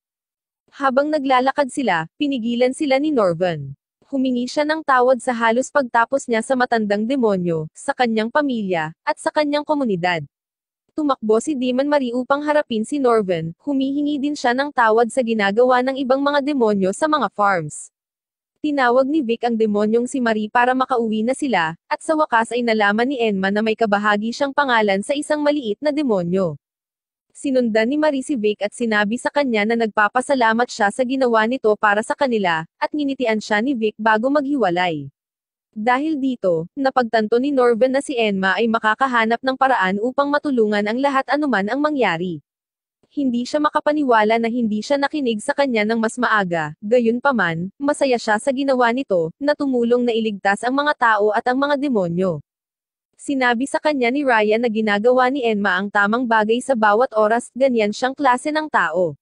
Nagpasya silang lahat na babalik sila sa Gracefield House, iligtas ang mga bata, at tatakas sa mundo ng mga tao. Bumalik sa Gracefield House, ang mga bata na naiwan doon ay naglalaro ng walang kamalay-malay at walang pag-aalinlangan sa maaaring mangyari sa loob. Sa sandaling iyon, dumating ang isa sa mga sisters upang tawagin sila sa loob. Ipinakita niya sa kanila ang kanilang mga nakapak na bag, at sinabi sa kanila na malapit na silang umalis. Masaya ang mga bata nang malaman nilang sabay silang aalis sa pagkakataong ito, lahat sila maliban sa isa, si Felipe, ang tanging nakakaalam ng mga plano ni Enma. Sa kabilang banda, ang mga paghahanda ay isinasagawa at maayos ang takbo. Tumutulong din sina Monica at Johnson. Pakiramdam ni Enma ay ginugulo niya ang dalawa, ngunit tiniyak ni Monica na walang problema dahil magkaibigan na sila ngayon. Umalma si Enma at pinakiusapan sina Norvan at Ryan na mag-usap ng pribado dahil may sasabihin siya sa kanila.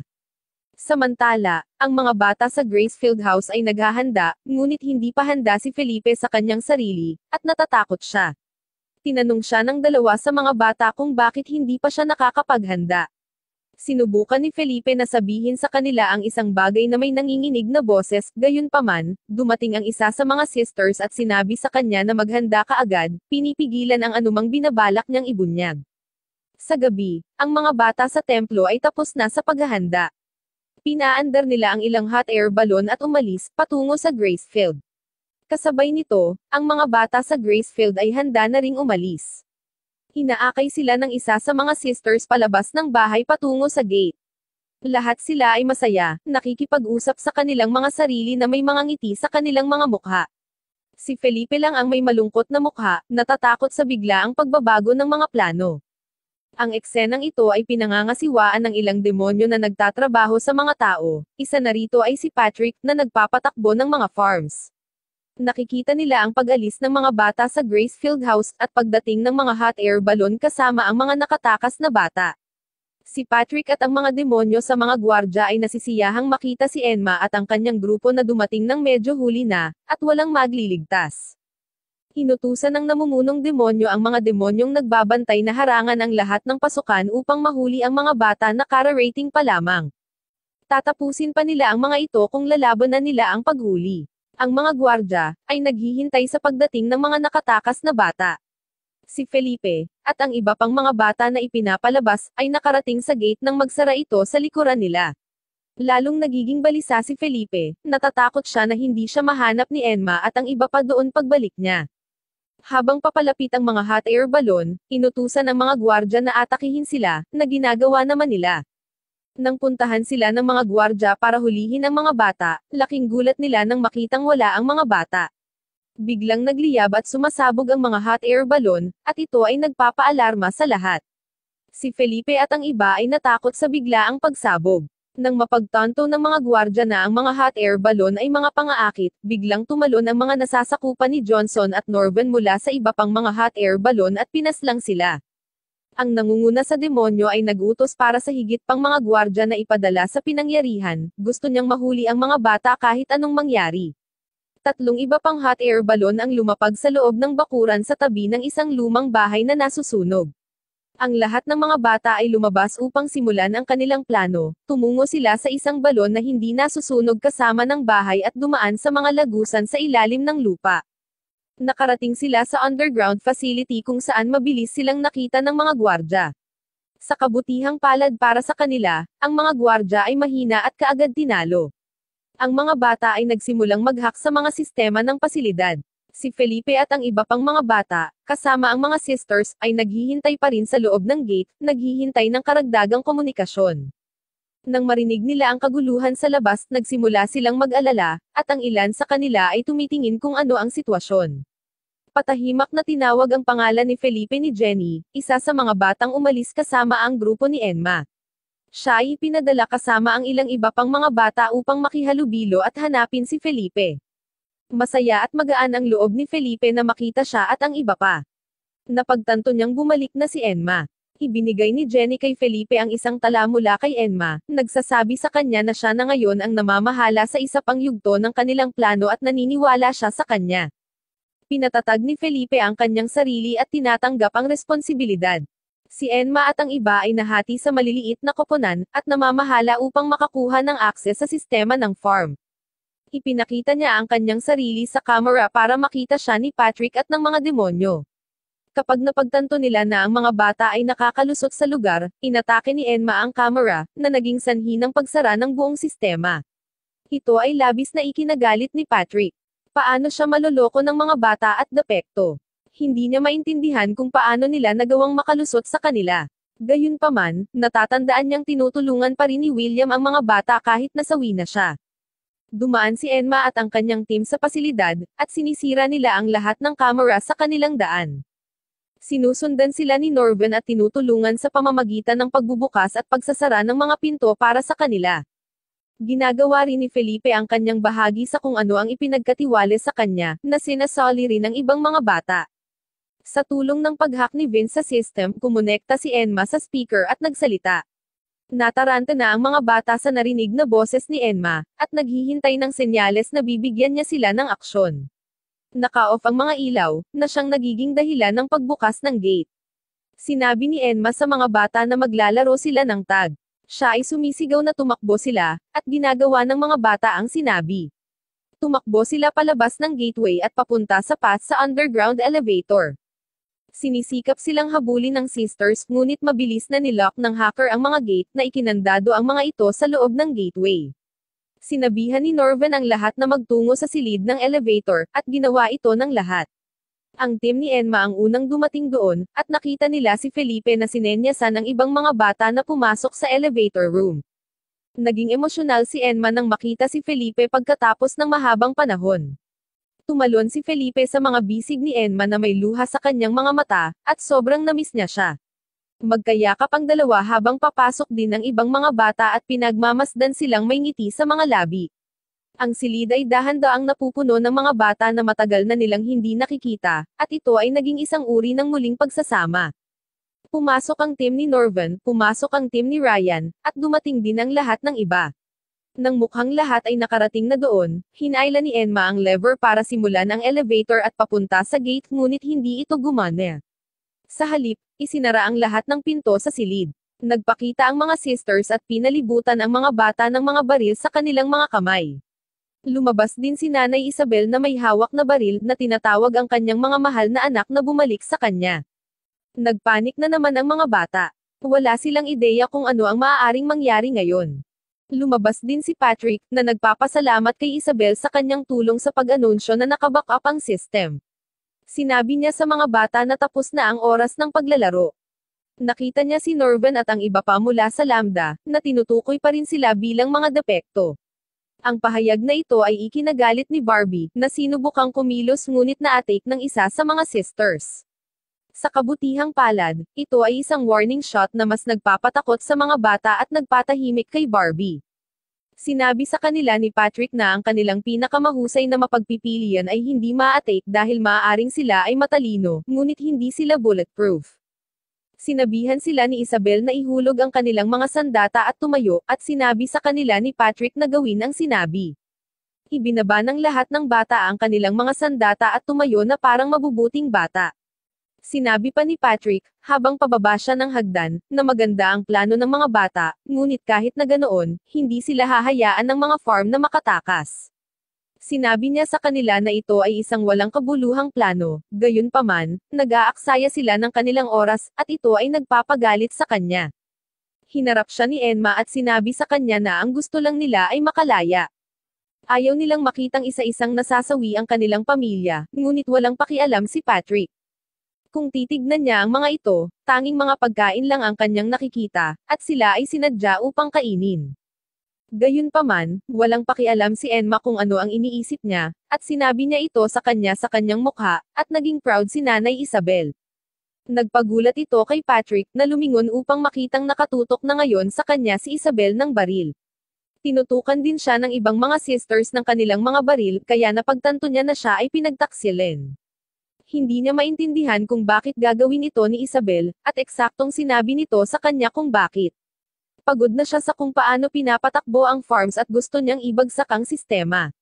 Masaya si Enma na nasa kanilang panig si Nanay Isabel, ngunit sinabi ni Isabel sa kanya na pareho lang sila ng layunin at wala nang iba pa. Gayunpaman, nagpapasalamat pa rin si Enma sa kanya. Sa kabutihang palad, napunta ang mga bagay sa paraan ni Isabel, at narito sila ngayon. Walang ibang pagpipilian si Patrick. Gayunpaman, hindi ito iniisip ni Patrick. Sinabi niya kay Isabel na sila ang walang pagpipilian dahil ang mga reinforcement ay nasa daan. Ang mga demonyo sa control room ay kumonekta sa mga speaker at ipahayag na ang mga reinforcement ay talagang nasa daan, kaya dapat silang lahat ay maghintay lamang para sa karagdagang mga tagubilin. Natuwa si Patrick nang marinig ito. Sinabi niya kay Enma at sa iba pa na sila ay ipinanganak upang kainin ng mga demonyo, lahat sila. Hinding-hindi nila makikita ang kalayaan dahil hindi nila ito naranasan sa simula. Ang isa sa mga pasukan sa farm ay nagpapakita sa system na ito ay inaatake. Inaatake ito ng mga demonyo mula sa bayan ni Vic. Dumating sila upang sirain ang mga farms na pinapanatili ang mga ito sa ilalim ng kamay ng ibang tao. Tumanggi silang mamuhay ng ganito at inaatake ang tarangkahan upang makapasok. Naririnig ito sa tagapagsalita ni Enma at ng iba pa, na nagpapasaya sa kanila, maliban kay Patrick, syempre. Ang mga demonyo sa bayan ay nakakakuha ng access sa farm. Pinamumunuan sila ni Monica at Johnson, kasama si Vic. Pumasok sila at nagdudulot ng kaguluhan, humihingi ng daan patungo sa control room kung saan pinatahimik nila ang nagbabantay na mga demonyo pati na rin ang kanilang amo. Saktong dumating si Vic kasama si Monica, at agad na naging alerto ang mga sisters. Sinabihan sila ng grupo ni Enma na ayos lang, ang mga demonyo ay kanilang mga kaibigan. Hindi maintindihan ni Patrick kung paano maaaring maging kaibigan ng mga demonyo ang mga tao. Iniisip niya na ang mga demonyo ay dapat na kumakain ng mga tao. Ipinaliwanag sa kanya ni Vic na hindi niya kailangan iyon. Wala sa mga demonyo ang nangangailangan nito, dahil sa dugo ni Monica, na nagligtas sa kanila mula sa pagkabulok. Kinamumuhian ni Vic na sila ay kinokontrol at ginugutom ng mga farm, iniiwan ang kanilang mga pamilya na bumagsak, naging mga halimaw, at kalaunan ay nasasawi. Ngunit ang lahat ay humihinto ngayon. Nagbiro si Vic na ang kanilang kalayaan mula sa pagkabulok ay mas masarap kaysa sa karne ng tao, kaya mas gusto niya ito sa ganitong paraan. Natutuwa si Enma na marinig ito, ngunit hindi si Patrick.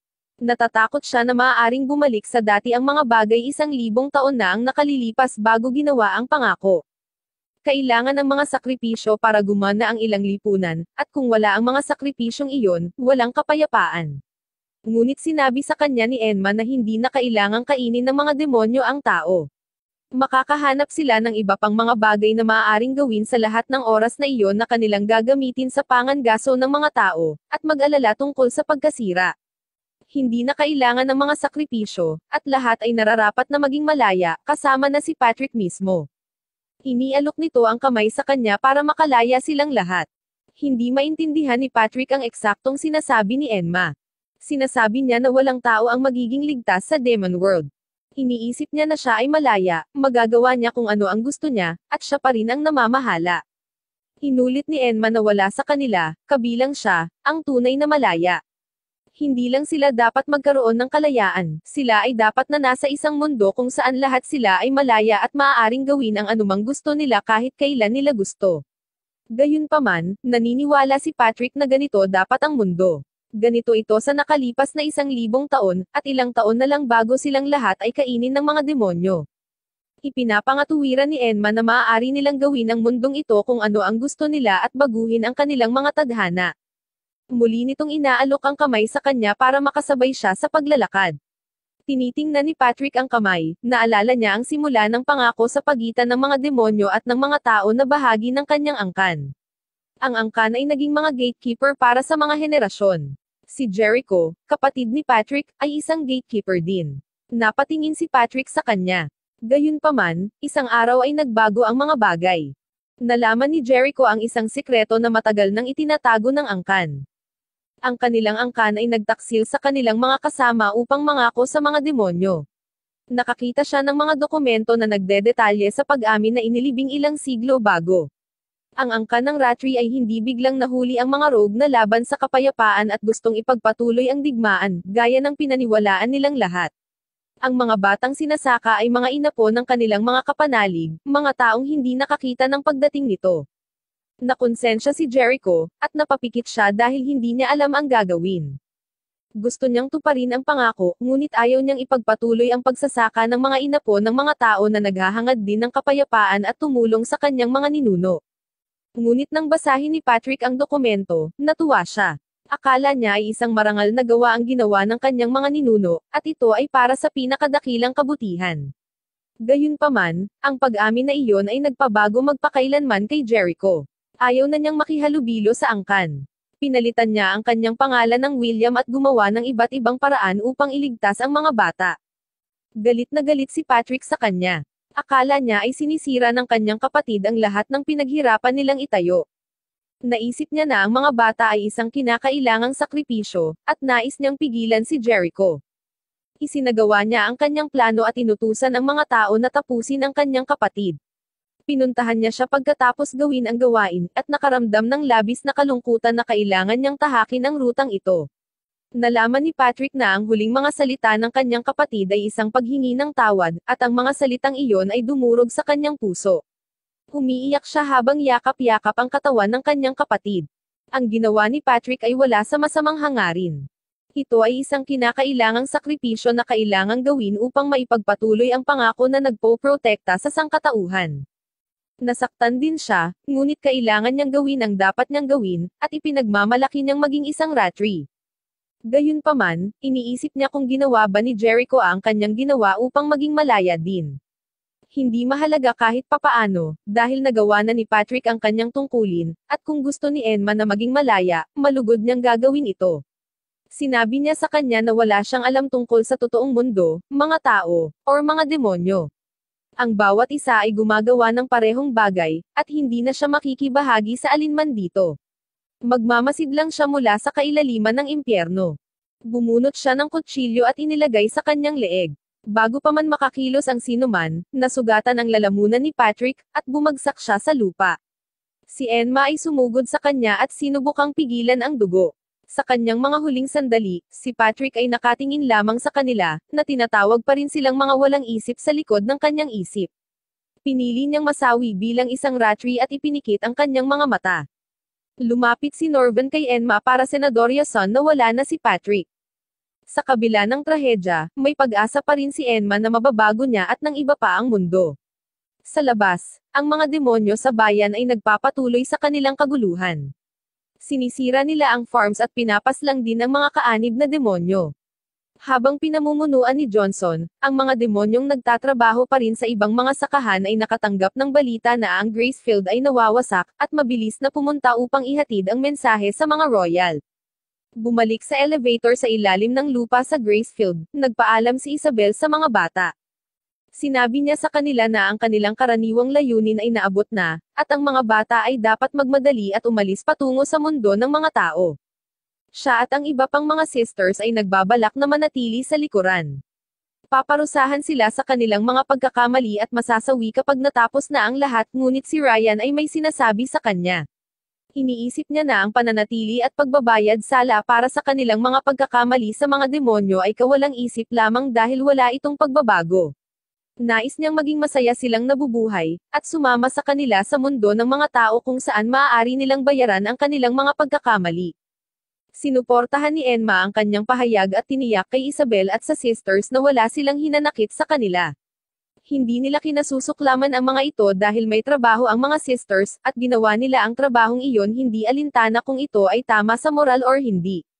Hindi rin nila sila kinasusuklaman dahil mahal na mahal pa rin sila ng mga sisters, kahit alam nila kung ano ang kahihinatnin. Naantig si Isabel sa sinabi ng mga bata. Patuloy nilang sinasabi sa kanya na mahal nila siya dahil siya ang nag-iisang ina na nakilala nila. Gusto nilang patuloy na maging isang pamilya kasama siya sa mundo ng mga tao. Lumapit sa kanya ang ilang bata, at niyakap siya dahil inaalagaan pa rin siya ng mga ito. Umiiyak si Isabel at niyakap sila pabalik. Nagpasalamat siya sa kanila at sinabing mahal din niya sila. Naglalakad si Enma kay Vic, at nagpaalam sila at nagsabing good luck. Naglakad siya papunta sa elevator lever at hinayla ito muli. Sa pagkakataong ito, na-activate ang elevator at nagsimulang bumaba. Huminto ito sa harap ng isang napakalaking pinto na bumukas na nagpapakita ng mas malaking gate. Naglalakad sila papunta sa gate, at nalaman na ang mga panulat na hawak nila ay ang mga susi din sa pag-unlock ng gate. Inilagay ni Norvan ang panulat sa keyhole, at bumukas ang gate na nagpapakita ng maliwanag na lugar na puno ng hamog. Ang bawat tao'y lumalakad sa hamog, handang maabot ang isang mas mahusay na sibilisasyon. Si Felipe ay lumakad pasulong habang hawak ang kamay ni Enma, ngunit si Enma ay hindi sumabay sa kanya, dahilan upang siya at ang iba pang mga bata ay nag-aalala. Si Enma, Brian, Norvan, at ang kanilang mga subordinate ay nakatayo sa likod ng threshold. Sinasabi nila sa ibang mga bata na hindi pa sila makakasama, at hindi ito maintindihan ng mga bata. Ang kalayaan ay nakatitig sa kanila mismo sa mukha, ngunit bakit mas pipiliin nilang manatili sa likuran kasama ang kanilang mga mandaragit? Naalala ni Enma ang panahon na gusto niyang makausap ng pribado sina Norvan at Ryan. Gusto niyang sabihin sa kanila na gusto niyang manatili sa Demon World at baguhin ang mga bagay-bagay.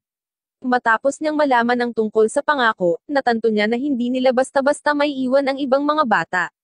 Ang kanilang pag-alis ay isa ring paglabag sa pangako sa pagitan ng mga tao at mga demonyo, na maaaring magsimula ng isa pang digmaan. Nais niyang gumawa ng bagong pangako sa mga demonyo at palayain ang lahat na nasa farms pa rin. Sinabi sa kanya ni Norvan na gusto rin niyang tumulong, kaya pinili niyang manatili. Sinusuportahan ni Ryan si Enma sa anumang ginagawa niya, kaya walang sinasabi. Natuwa si Monica sa narinig, at nais din niyang tumulong dahil naniniwala siya na ipinanganak siya na may evil blood upang gawing mas magandang lugar ang mundo ng demonyo. Ang mga subordinate nina Johnson at Norvan, maliban kay Vince, ay sumama din upang tumulong sa pagtatanggol sa mga bata. Sa kasalukuyan, ayaw tanggapin ng mga bata na hindi sila makakasama ng kanilang Enma sa unang pagkakataon na makatikim sila ng kalayaan. Mas gugustuhin din nilang manatili, ngunit hindi iyon matanggap ni Enma. Kailangan niyang mapunta sila sa human side para paghandaan ang pagdating ng iba pang mga bata na ililigtas nila. Ang mga bata ay naiintindihan ito at hiniling sa kanya ang pinakamahusay na swerte upang siya ay makapaglakbay ng ligtas, at makabalik sa kanila sa lalong madaling panahon. Hiniling ni Enma kay Isabel na alagaan ang mga bata sa mundo ng mga tao, at malugod niyang tinanggap. Nangako si Felipe na gagawin din ang kanyang bahagi sa mundo ng mga tao. Habang nagpaalam siya kay Enma, nagsasara ang gate. Tumakbo siya pabalik para yakapin ng mahigpit si Enma na may luha sa mga mata. Nalulungkot siya na muli itong lalayo sa kanya, ngunit nais niyang magmadali ito at makabalik ng ligtas. Napaluha si Enma habang nangakong magiging ligtas siya. Muling tumakbo palabas ng gate si Felipe at kumaway sa grupo. Ang mga bata ay nakarating sa mundo ng mga tao at malugod na tinatanggap ng mga tao. Sa paglipas ng panahon, sila ay lubos na nakikisalamuha at namumuhay sa normal na paraan. Si Isabel ang nag-aalaga at nagpapasaya sa kanila. Dinadala niya sila sa paaralan at ipinagdiriwang ang kanilang mga kaarawan. Nag-aral si Vince sa larangan ng medisina, at nararanasan ng mga sisters ang lahat ng magandang buhay, kabilang ang pag-ibig. Si Enma at ang kanyang grupo, sa kabilang banda, ay nagsimula na rin sa kanilang paglalakbay. Pumunta sila kung saan kailangan nilang pumunta, hanapin ang iba pang mga farms, at iligtas ang mga bata. Bumisita din sila sa iba pang mga bayan ng demonyo at sinabi ang kanilang mga ideya sa kanila, na namamahala upang makuha ang kanilang tiwala sa tulong nina Johnson at Monica.